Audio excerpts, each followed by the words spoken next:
स्वरूप सुमन दास युव समाज आम अंचल चैत्र महोत्सव जे कि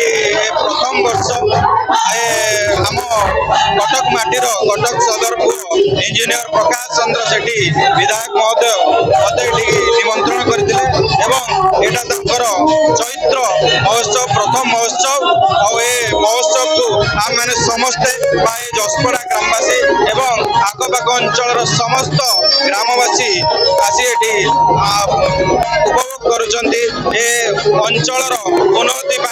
सदर माटीर पुआ प्रकाश सेठी प्रतिबद्ध एवं आमे समाजसेवी हिसाब से सब